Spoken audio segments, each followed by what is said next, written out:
and full presence here at this service this AM extend to all beings on this planet and throughout time and space. May there be deepening of our interbeing. May peace prevail and may wars cease.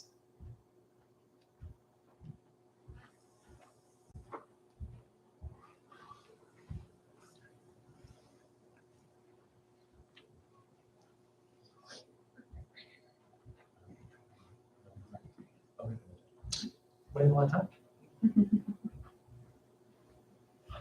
Welcome in, everybody. Good morning. My name is Kusa, K-U-S-A, Kusa. And, oh, sorry. I thought you were teaching us. No, my name is Kusa. And I'm a Dharma teacher associated with the Ann Arbor Temple. I've been practicing here since 2007, January, actually. I walked through the door and took an intro to meditation course in the historic temple. And I think Haju was leading it, if I'm not mistaken. And then I hung around. So now I'm here up at the front. My day job is I'm a Buddhist chaplain at Davidson College in North Carolina, and lived in many places, and that's where I'm currently hanging out. But I come back as every now and then, and we just had a retreat, Youngman Junction retreat, started on Wednesday night, and we've been here doing continuous practice since then, just finished this morning. And now I have the great opportunity of being here with you all. So thank you so much. You did not decide to have me here, but you are now getting me. So thank you so much. I'm going to start with, I'm in a poem phase. It's like poem era of my life. So I really like poems. I'm going to read a poem, and then I might have you read it a second time. I like to have multiple voices read poems. So, and I'll come back to it. This is a poem by Mary Oliver. Many people like Mary Oliver poems. Yeah, everyone likes Mary Oliver poems. I really like only the poems from American Primitive. But Mary Oliver has got a lot of poems, and I think a lot of people know her later stuff, but her earlier stuff is really good, just really raw and visceral. So this is a poem from American Primitive called Moles. And it's partly inspired from me, like I'm thinking about the spring and wisdom. Like, what is the wisdom that's already around us? Moles by Mary Oliver. Under the leaves, under the first loose levels of earth, they're there. Quick as beetles, blind as bats, shy as hares, but seen less than these. Traveling among the pale girders of appleroot, rock shelf, nests of insects and black pastures of bulbs, peppery and packed full of the sweetest food, spring flowers. Field after field, you can see the traceries of their long, lonely walks. Then the rains blur even this frail hint of them. So excitable, so plush, so willing to continue generation after generation, accomplishing nothing but their brief physical lives as they live and die, pushing and shoving with their stubborn muzzles against the whole earth, finding it delicious.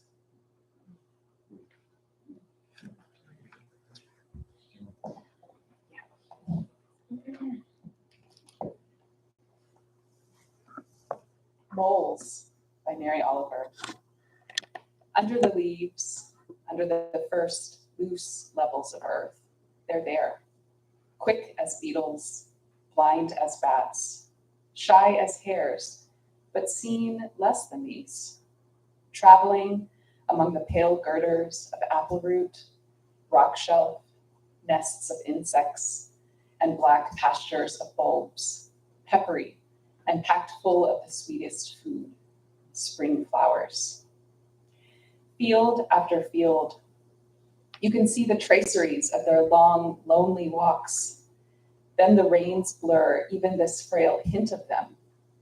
So excitable, so plush, so willing to continue, generation after generation, accomplishing nothing but their brief physical lives as they live and die, pushing and shoving with their stubborn muzzles against the whole earth, finding it delicious.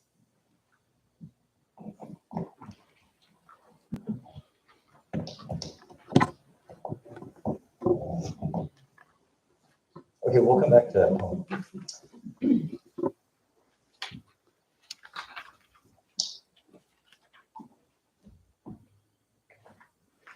Okay, so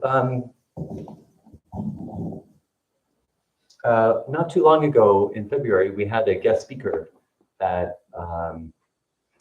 Davidson College. His name is Duncan Williams. Does anybody know the name Duncan Williams? Okay, I hope you get to know that name now. Duncan Ryokan Williams is a professor, really amazing, well-decorated, just intense, deep professor of religious studies and history at University of Southern California. Also a Soto Zen Buddhist priest. The Soto Shu tradition serves temples there in California and Southern California throughout. He's also the author of a pretty amazing and really, like, I would say, if you like this kind of history stuff, book called American Sutra. And the book basically details in really really detailed fashion the incarceration of Americans of Japanese descent and Japanese peoples and some Asian peoples, primarily Japanese peoples, but Americans and non-Americans during World War II, internment, incarceration, and internment camps and concentration camps during the World War II era. And not only just the process of how they were rounded up, but also the developments that came out of the internment camps. So how many of you know the Buddhist Churches of America?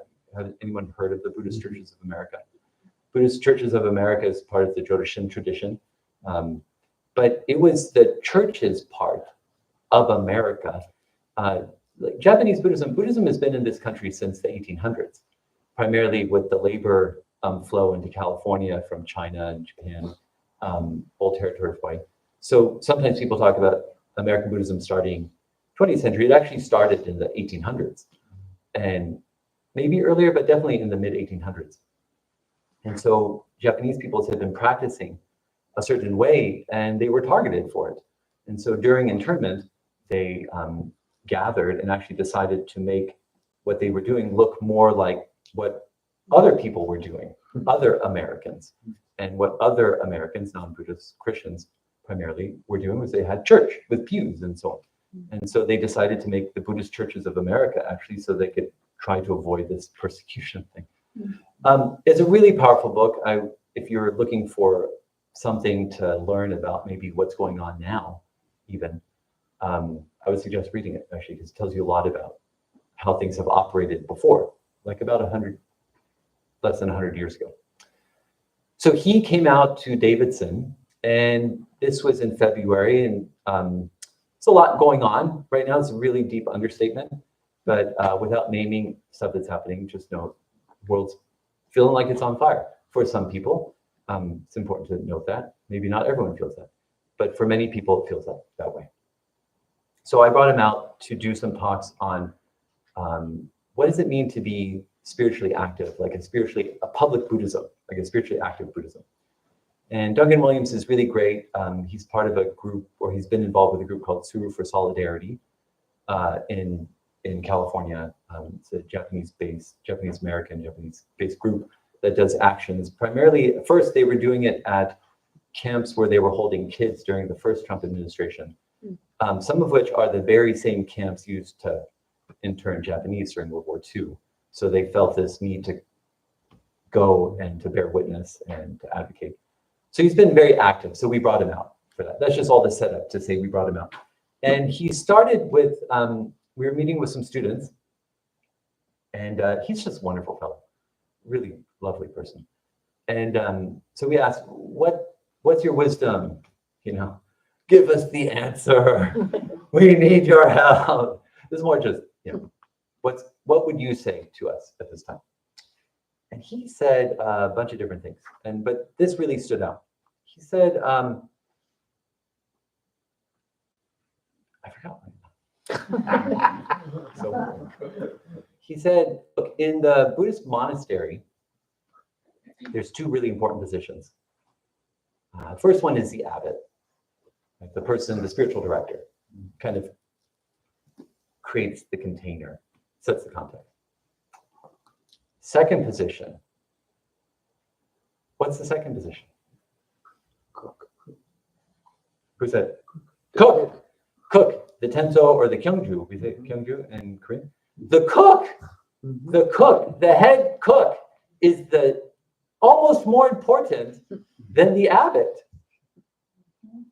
Why? Why would the cook be the most important position? Gotta eat. You gotta eat. You gotta eat. Gotta be nourished. So the cook cares for, we're on retreat. If you come into the temple, you come for lunch and bell rings at 1, food is there. It didn't just magically get there. The cook prepares the meal. The cook nourishes the Sangha. We think it's all about the mind, right? If anything, Buddhism is going to teach you, we spend most of our time up in this place that doesn't actually exist. You can't hold it, you can't give it to anybody. But we live our lives in this. And so you really need to move from this to this and then learn how to work this. And this is nourished by the cook. So the cook is the second important position. And then he said the cook has, there's many things, but the two guiding principles guide the cook. One is you're cooking for other people. You don't cook to boost your ego, right? It's not about you when you're cooking. It's really about the people eating the food. You're cooking for others. So the cook always has to have other beings in mind. But what we dwelled the most on was the second principle. Know what's in your pantry. Do you know what's in your pantry? We're going to talk a little bit about knowing what's in your pantry today. Sometimes I come home. How many of you done this? You've come home and you're like, there's nothing to eat. How many of you done that? I know you don't. Well, you come home, there's nothing to eat. There's so much stuff. I don't even keep that much stuff in my pantry. But there's always something to eat. I literally do not have absolutely nothing in my kitchen. I could just cook the last grain of rice that I had. But I'll come home and say, there's nothing to eat. In a way, it's kind of like saying, wow, I'm not enlightened. I'm just like, I'm suffering all day long and not seeing that you have Buddha nature already, right? So I come home and say, nothing to eat. So you have to know what's in your pantry. And we can't deceive ourselves about what's in our pantry, right? Sometimes there's some rotten stuff in the pantry. You got to clear it out. Sometimes there's some really beautiful things in there. Like I got a couple of cans of coconut milk I got from Trader Joe's. Haven't used for a while, and I plan on using them when I come back. So you never know what's going to be in your pantry. You have to know what's in your pantry. So I want to talk today, I want to give us time to chat together. So I'm going to talk about two things, but I'm going to spend more time on the second one. But I do want to talk about the first one, actually. So know what's in your pantry. A lot of our meditation practice is learning to know what's in your pantry. Taking a really good, clear look at what's inside. Because this is what you got. You might want somebody else to be a different way.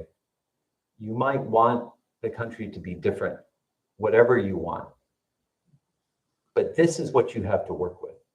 And then maybe within your immediate community too. But I can't make Jagwa something else. Jagwa is Jagwa. I'm Kusa. I got Kusa to work with, and that's a lot, actually. It's a lot. So I got this to work with. You got to really know what's in your pantry. And the Buddha told us that we have some things in our pantry that we may not always know. So part of what we do when we practice meditation, I like to divide them up into two kinds of practices. There's calming practices. There's practices of settling. It's kind of our concentration practices. There's a lot of different practices that what they do is they calm the body. They create a kind of concentrative or absorbed state. And then there's generation practices. There's practices that generate things in the body, heart, and mind. So if it was only just calming, that'd be great, but then you'd just be like this lifeless thing. And that's not what our practice is about. So you have to balance it with generation practices. And a couple of the generation practices, one you're probably familiar with is loving kindness, right? Metta. Metta is a generation practice because you're generating loving kindness. You're taking your body and heart and mind as it is, and you're changing it.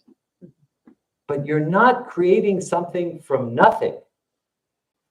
You are generating what's already in you. It's like you're just taking it and amplifying it. And the other thing is sympathetic joy. We often talk about compassion in Buddhism, but the four Brahma Viharas, sympathetic joy is a really important part of our practice. That you can find joy in the joy of others, and you can create joy. Like you could it's okay to just sit around and be like, man, the world sucks right now, or my job sucks right now. Something is not going so well. And you just call somebody like, hey, let's tell a joke. You got a joke? Or reading a poem that makes you smile, or watching a YouTube video, like a cartoon or something. I used to watch Homestar Runner all the time. Like just put on a Homestar Runner cartoon, and I don't even know, they don't make it, but I just find they always bring joy. You can do that, and it's not irresponsible. It's not like you don't have to ask permission. If you just indulge in the joy, I mean, that's another thing. We'll talk about that another time. But do not, like some people, I find that they're so scared to just be happy. How will you do this? You have happiness in your pantry. It's like, I need to make, something that requires sugar, and there's all this sugar in front of you, and you just keep looking away from it. It's right there. Yeah. Too much sugar, you get a problem with your kidneys or whatever, but you just got to use the sugar. Loving kindness. So I'm going to take 1 minute. We're going to take just less than 5 minutes to do a quick loving kindness practice, actually. So loving kindness is another one. But sometimes we do loving kindness. I just want to give you a kind of visualization to draw you into this. This is how I usually work with loving kindness with students at Davidson and other places. Sometimes we do loving kindness, we settle down, and then we do this repetition of phrases. Has anyone done that? Loving kindness, you're like, may you be happy, may you be at ease. That's a powerful practice, but I find it's only like a component of it, because you have to create a kind of heat around the practice that only you know how to do.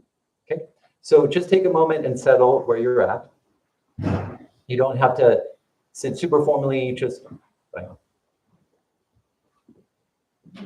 okay.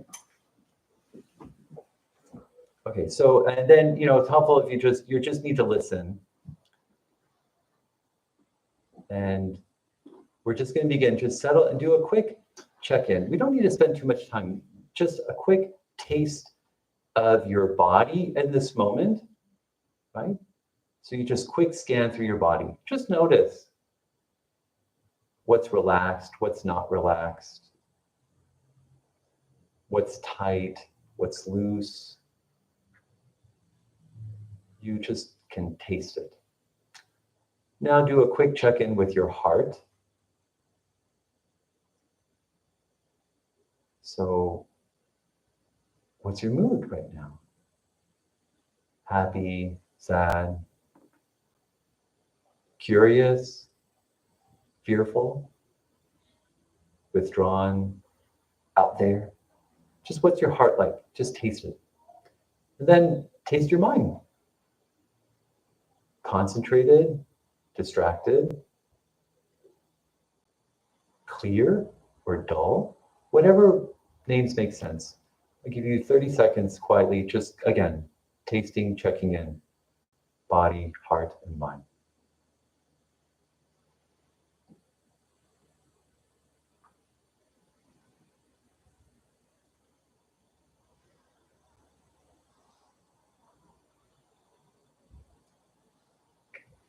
Settling practice.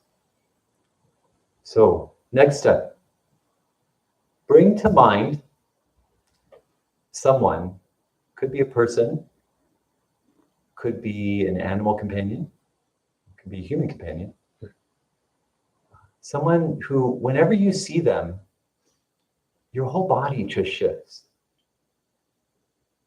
It's like the sun coming out from this behind the clouds. It's like seeing a friend after a long time.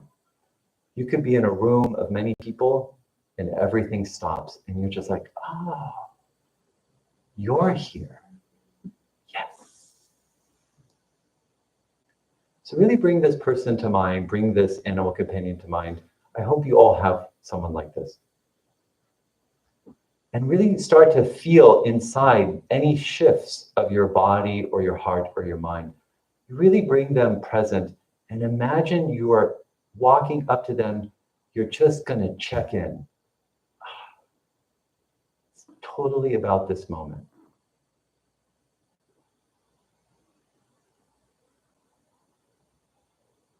And then just imagine what's the first thing you would say to this person. You haven't seen them for a long time. Hey, how are you? I'm so happy to see you.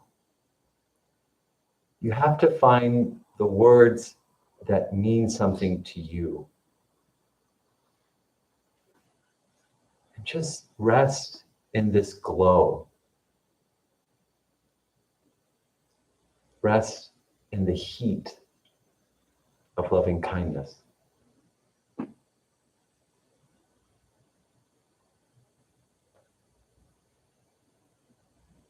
if you just notice what it tastes like. If the image goes away, that's fine. Just resting in the feeling. If the feeling fades, that's also fine. Then you can bring up another image or repeat those words that meant something to you. How are you? How's it going?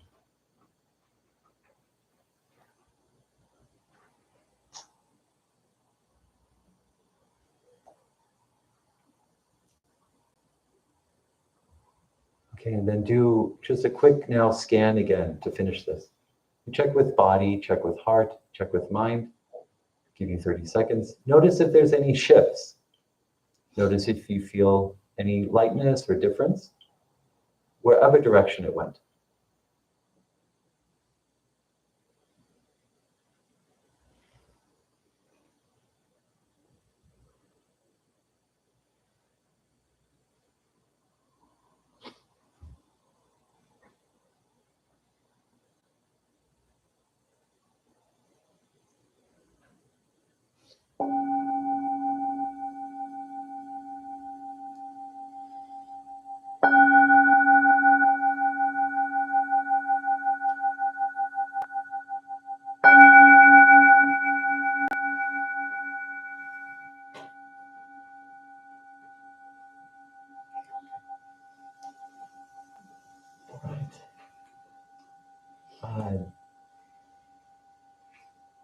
Did anybody feel anything?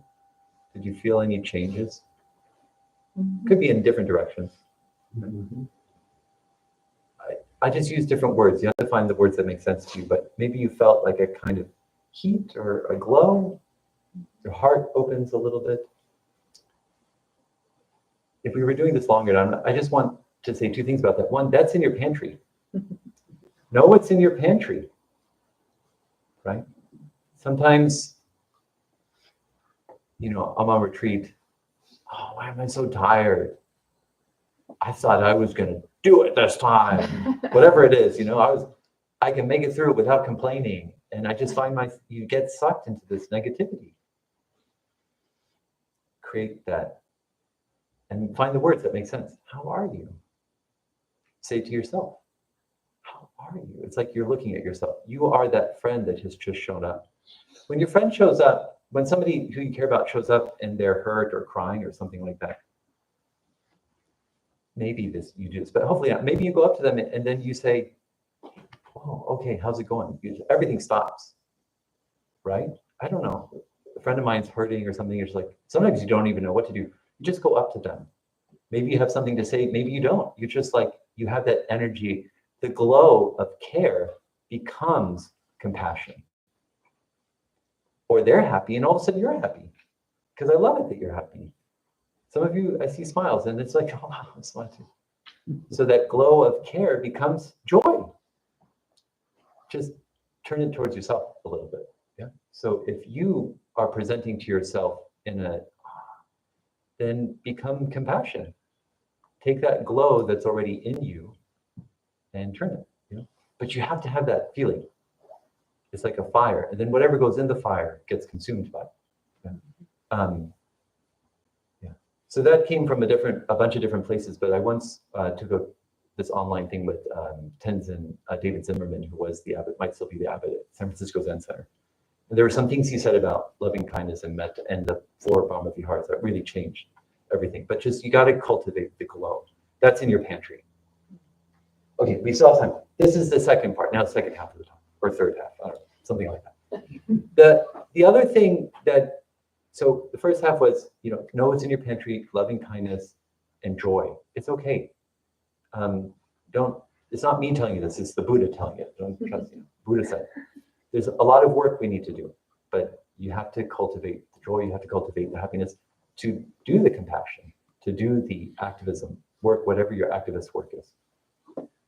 The second part is that this comes from a talk that I heard from Larry Ward called Footsteps in the Halls of Time.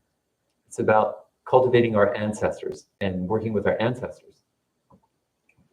And so this part, there's many parts to it, but what I would like to draw our attention to here is first, hopefully there's somebody, like some figure from history or present too, not historical, could be present, that just speaks to you. So, if you're a Buddhist practitioner, the ancestors, Bodhidharma, it's very big. But I also, I work in chaplaincy, and the guy who hired me, Rob, he's an ancestor to me in a sense. He's still around, so he's a living ancestor, hopefully around for a little. But his wisdom speaks to me. Or like we're doing these work in Atlanta, and there's this guy, the executive director of this really important place there called Georgia Justice Project. It's really awesome. You should get to know it. Doug Amar is his name. And he always has these, they call Dougisms, and he's got things like that. So, one was the other day, I've heard him say it multiple times, that many people say that they want to make a difference, or many people, they want to make a difference by making a statement, right? They just want to say something. They want to make a difference by making a statement. He says, I want to make a statement by making a difference. Okay, I love that, like inversion, Dougism. Okay, so hopefully, Haju has said things to me, or we do, like I've been reading a lot of King's sermons, like in his last few months of living for 67, 68. And there's just so much packed in there. Reverend William Barber, and so on. The duck, that's, yeah, that's fine. So what I would like you to do now is just take a moment and see if you can think, what's the wisdom that you go to? Or what's the wisdom? And then if you can, find the person. Who's that person that said it?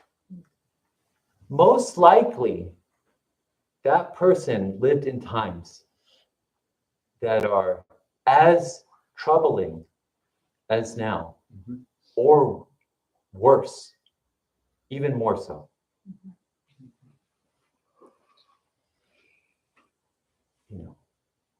We read, this is not a lecture, I'm not trying to lecture anybody, but it's just, for me, it's like reading King's sermons, but really learning about how he was vilified in the last year. Sosan Sunam, The Mirror of Zen, is this really powerful training book he put together. It's packed full of such intense wisdom. They were being destroyed by Japanese invaders at the time. Temples were being burned, and he had to raise a monk army to help fight as a monk, now engaged in renegade rebellious actions because, I'm reading this book about a Korean shaman it's the poverty of Korea in the 30s, like working all day long, maybe eating a few greens that you found in a rock shelf, and then going to work. It's hard for me to fathom that kind of poverty, that kind of starvation, you know. And yet the wisdom that comes out of this mudang or shaman is really just powerful. You know, Sosan's teaching. So most likely the wisdom of your ancestors, whoever they are, they lived in very difficult times. So don't just cultivate the wisdom. Don't just think about the nice things that they said that move you, but go back to the context. Go back to the circumstances that they were in. Go back to that and see how it applies today. And so what I'd like, that actually really important. Because I was just in Atlanta. I took a group of students to Atlanta. I love, Atlanta's just like a spiritual incubator. It's like spiritually potent area. And I just brought a group of students there. And I normally do work with my colleague, Daniel Heath, who's graduate of Morehouse.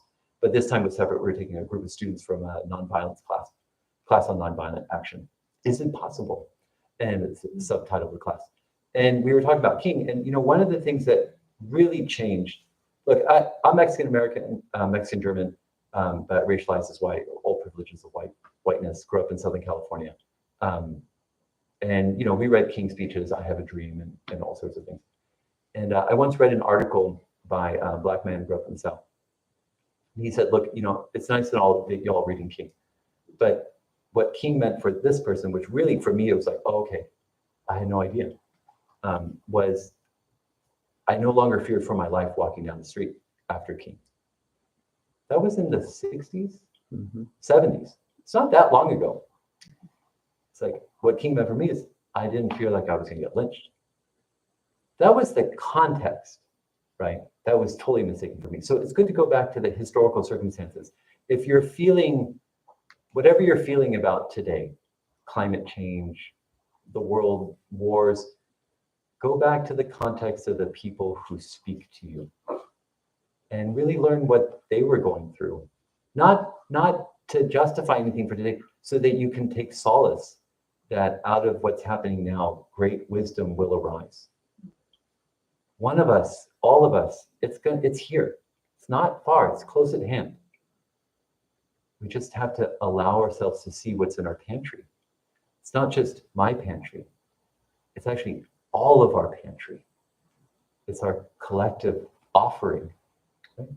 So with that said, I'm actually, if we had more time, what I would do is I would have us write down the wisdom that speaks to you, and then we throw it around, and that's what you do in a classroom. But we're not a classroom, we're the Zen hall. So what I'd like you to do is, anybody, is there something that you go to when things are not going so well, and you're like, this carries me through. This it helps give me some hope, or it just helps bring a smile to my face, or it tells me like, okay, I got this. Yeah. So do you have an offering? I'd love to hear your offerings. My children. Your children. Yeah. Just their children. That's awesome. Yes. Doesn't even have to be a word. But do they ever say anything to you that? Oh, sure. Well, I hope they say something. To your children. Yeah. Other offerings. I find that in music. Music. Yeah. Specific song or anything? Musical theater, really, Yes. because the feelings are so amplified. Yeah. Yeah. Musical theater. I remember after 9/11, and most people in America were feeling like, oh, how could this happen? And there was a big upheaval and a lot of suffering. And one television program interviewed Mr. Rogers. Mr. Rogers was still alive at the time. And they said, how can we deal with this, everything that's going on? And he said, look for the helpers. Look at the people who are helping out in the situation. That was comforting.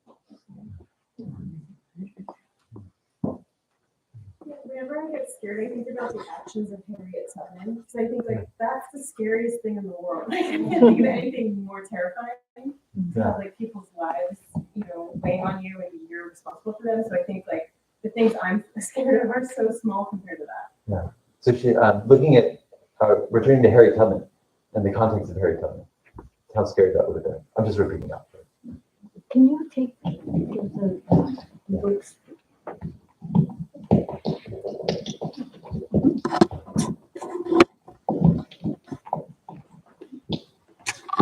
I have some extended family in Dresden in East Germany, and she's 92. And when she was young and just starting her family, she was married to someone who ran the music program at one of the big Protestant churches in Dresden. And it was a very high position. And when the wall went up, he was offered to leave because they didn't want religion. And they decided to stay, to keep music available, to keep the church available, to keep that history available. And she had to say goodbye to her family on the other side of the wall, had to really sacrifice. I mean, for decades and decades later, they were still carrying coal up from the basement. You know, it was a challenging place to be. And, but I think about that context and the decision that they made and why they made it and what it has led to today. And that church still has a really strong music program and meant a lot to a lot of people.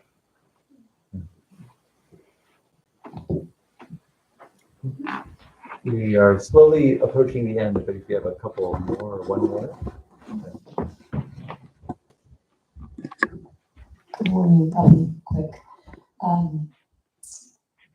When I was first assigned to teach middle school, I didn't have any training teaching 14-year-olds at all. And I had a colleague about my age, also brand new, teaching middle schoolers.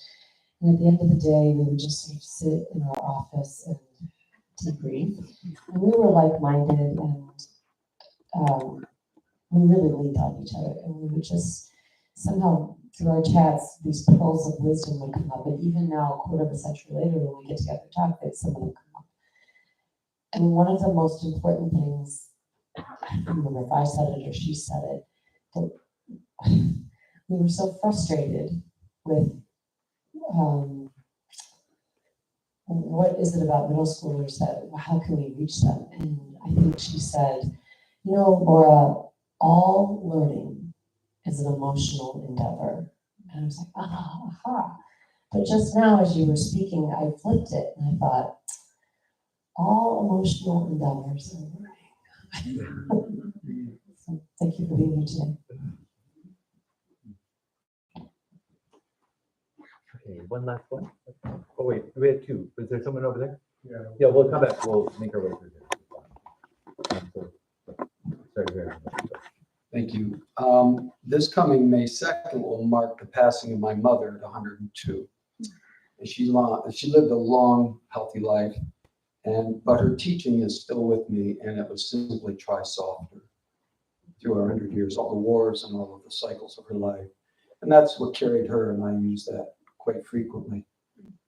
Thank you. One more.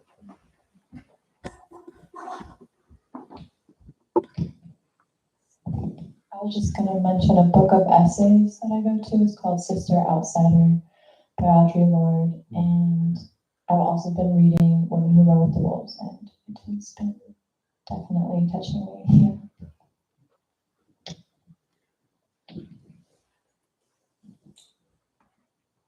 My teacher once said, if you want to see me, look into your heart. He said, if you want to know me, you must do something much harder, get to know yourself. And you was talking about the pantries. And the directions I seek come from the heart, not from the thinking mind. I listen to the language of the heart every morning, and it gives me clear directions on how to live a life of peace, serenity, harmony, and joy. Thank you.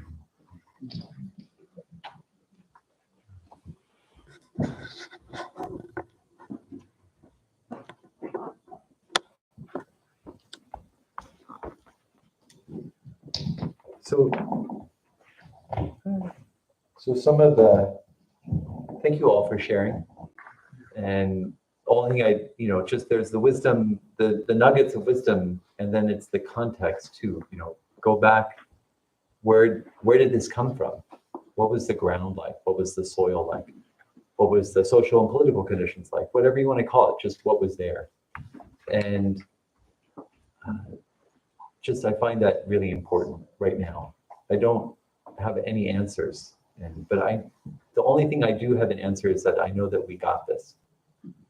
Whatever it is, whatever's coming up, we got this. We would not be here today if we didn't got this.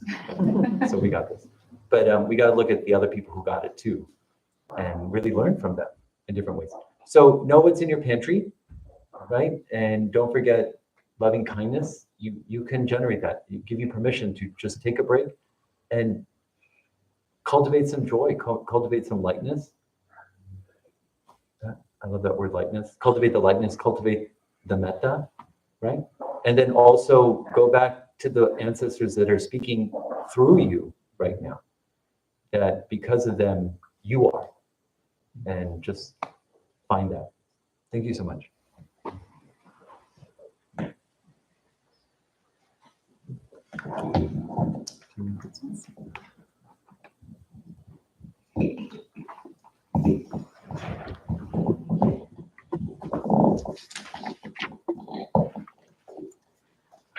Well, I have some announcements. Good morning, everyone. For those of you who are new, we have public services every 10 a.m. on Sundays, so you're welcome to join us any weekend. And our family service is the second Sunday of the month. So if you have children in your life, from 9:45 to 11:30, we do an all Sangha service where the kids and families are with us for the first part and then depart for age-appropriate activities, and the adults stay behind for a longer sitting. So you can bring children. We have a special class being offered for Tuesdays beginning April 8th. That's this coming Tuesday from 7 to 8:30 p.m. This is an introduction to Buddhism, and it is titled Entering the Stream, taught by Chichong Clifford Brown, one of our residential folks here who has extensive experience in Buddhist training. This will be offered in person and via Zoom. So if you cannot attend in person, there is a remote attendance option. We also have meditation classes on a regular basis.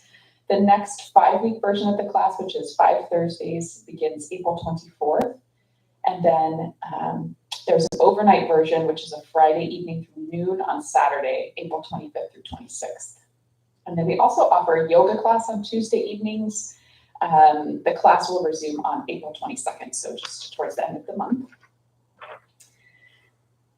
Coming up in May, so looking a little bit further ahead, is one of the most festive occasions on the Buddhist calendar, and that is Buddha's birthday. So May 4th at this 10 a.m. service, there will be a special Buddhist birthday service, some chanting, remembering of the Buddha's teachings, a ritual in which we bathe a statue of the baby Buddha. And then there will be a parade, potluck, entertainment, and birthday cake. Usually a massive, massive, delicious cake. So please come and enjoy it. And then at 7 p.m. that same day, May 4th, there is a special Lotus Lantern lighting ceremony. You can see some of the lanterns, and we'll be talking more about Lotus Lantern dedications later on. Every Saturday from 3 to 5 is work practice. You can just come by the temple grounds and you'll receive a work practice assignment, usually working outside or in the garden somewhere. And I think that's most of the announcements. Is Recovery Dharma will be meeting at noon today in the historic Buddha Hall, the big yellow house next door. Up the front steps, through the front door. Please take your shoes off. Keep walking straight ahead. You'll run into us. Any other announcements? There'll be some together action for 15 minutes. Meet out the back. We're going to be carrying compost to some locations in the garden. Okay, so you have 15 minutes just to stay and do some work outside. you can meet some of the other Sangha members. The temple is entirely supported by your kind donations of time and money. If you'd like to make a financial contribution, there is a fishbowl just outside the door to your left. We also have a Square device. I believe we can take credit cards or PayPal. There's a PayPal code on the little table out there. So several options. And you've heard a few ideas for getting involved as a volunteer. So you're welcome to ask about that. Any of us wearing the gray clothes afterward, and we'll be serving tea in the foyer. So feel free to stick around and ask any questions that you might have. So I think that's it. So thank you so much for having me. My last wish for you is that as you continue pushing yourself against the whole earth, that you also find it delicious. And then if you don't mind smoothing out your mats and cushions and stand up, we're going to make 3 vows as we exit the room.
So yes, please put away mats and cushions on the corner and also on the stage.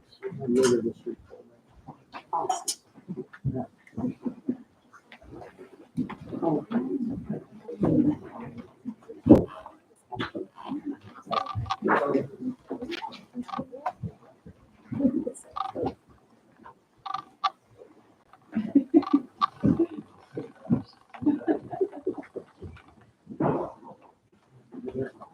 No, that-